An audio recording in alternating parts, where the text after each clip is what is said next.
But usually he doesn't even break during it. You're going to start seeing now that some time has passed since Eddie passed away, you are going to start seeing a lot of nonsense online. You've already started to see people starting to sell stuff, whether it's legitimate or not, auction things off.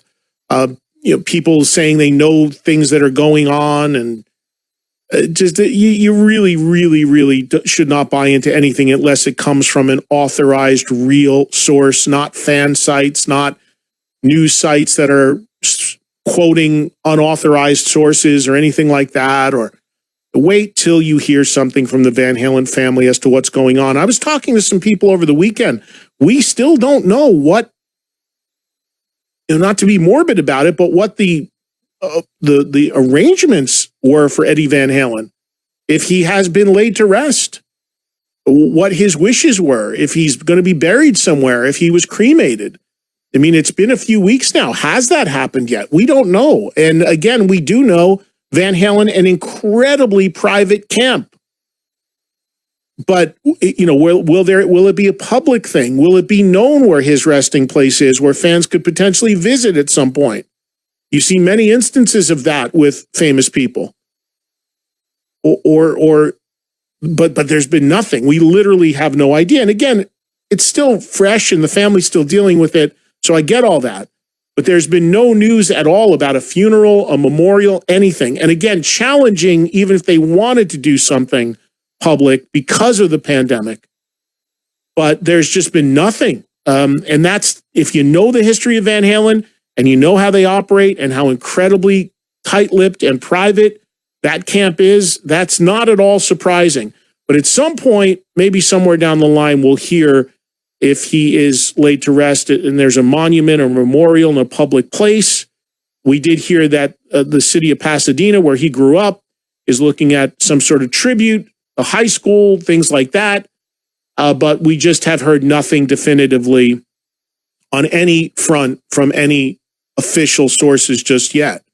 What we have heard is a new song from David Lee Roth over the weekend, which he has dedicated to Eddie Van Halen.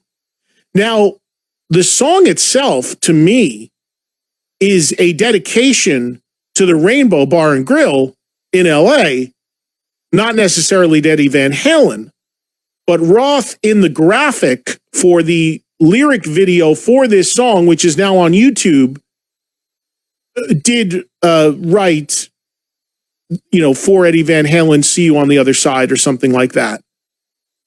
So here's the deal. John 5, our good friend, we all know and has been talking about and has mentioned on this show, and even on this show have played a clip of a record that he made with David Lee Roth years ago that was never released, that was acoustic based. For those that don't know, John has a history with David Lee Roth. One of the first things he did, the earliest things he did, was a David Lee Roth album called, just under the name DLR Band, where John plays guitar on it under his real name of John Lowry.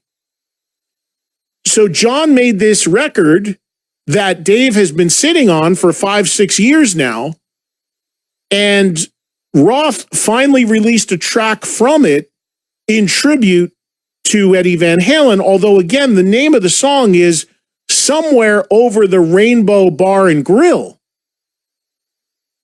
So it's about Southern California and the scene there and the rainbow and the Sunset Strip and all that.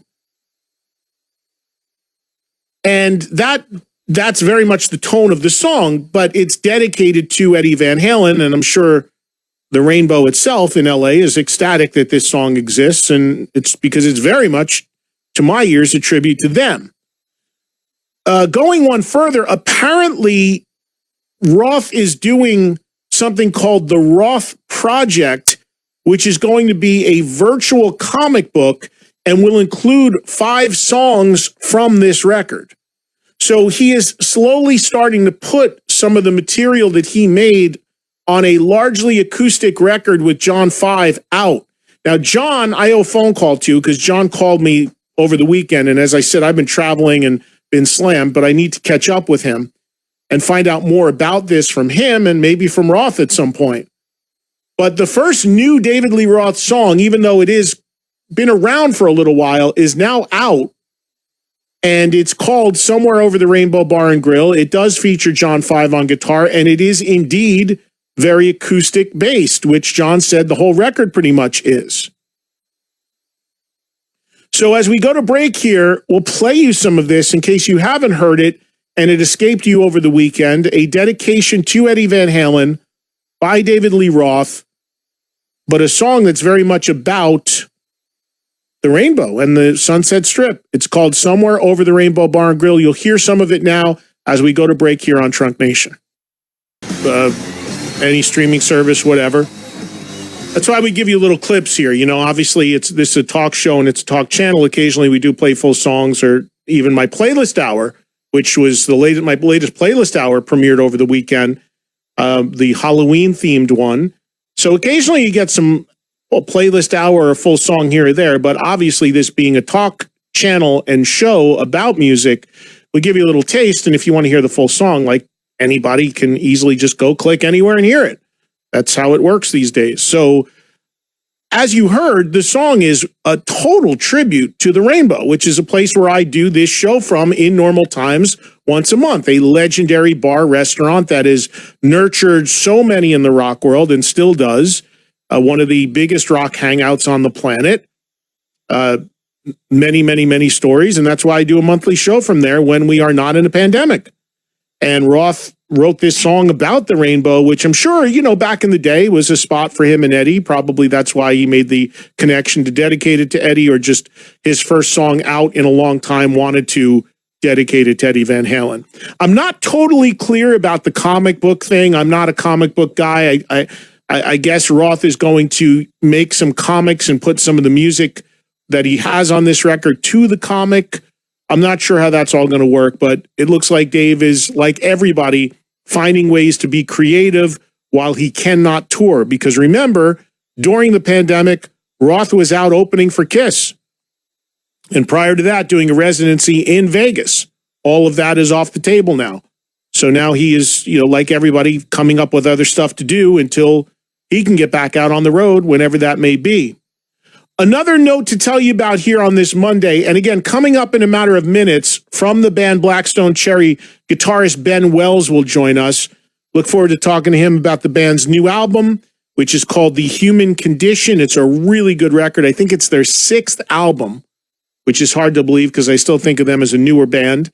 We'll talk to Ben for a little bit. And you guys that are on hold, keep holding if you want, or we'll tell you when to call in. We'll get some phone calls on in the second hour as well after we wrap up with Ben. So if you want to jump on the air about anything, you will have an opportunity in hour number 2 of the show. But the other news is Iron Maiden, and there's a few things going as well with music and all sorts of stuff. New stuff coming out, much to cover with the Red Rocker, the one and only Mr. Sammy Hagar, who joins us right now live on the phone. Sammy, how are you, brother? Well, Eddie, I'm the same as I always am. You know what I mean? Some things never change, and I think you and I are just 2 of them. You know what I mean? It's like every time I hear you, you're still so enthusiastic about, you know, your job and the music industry and who's doing what, and you know, your enthusiasm is contagious, and I think we're kind of cut from the same mold. You know what I mean? Yeah, no, I don't, you know, it's funny, man, because I'm 54. I know you got a few years on me, but I don't. Hey, sonny boy. No, I'm trying to be nice, Sam. But you know, you got a few years on me, and I don't ever, like, I got friends that I grew up with, and they are so disconnected from, you know, this world of rock and all that. And they used to be so passionate about it, and now they're like indifferent and whatever. Even now at 54, I don't see anything changing. Like I feel the same about this stuff as like when I was 17, 18 years old. Do you feel that way still? Do you still get the same juice Absolutely. When you make a record or get on stage? I'm telling you, absolutely. It's like when I was making this last record, I'm not just trying to jump right into hype my new record, but yeah, yes, I am in a way. But the truth of the matter is I made this record It was purely out of emotion and passion, and I was so excited every day. I couldn't wait to get into the studio and work on it. I'd get home, I'd eat dinner, and maybe have sex, take a shower, or vice versa. I'd take a shower, then have sex, and then I would be rolling over instead of smoking a cigarette like you used to do when you had sex.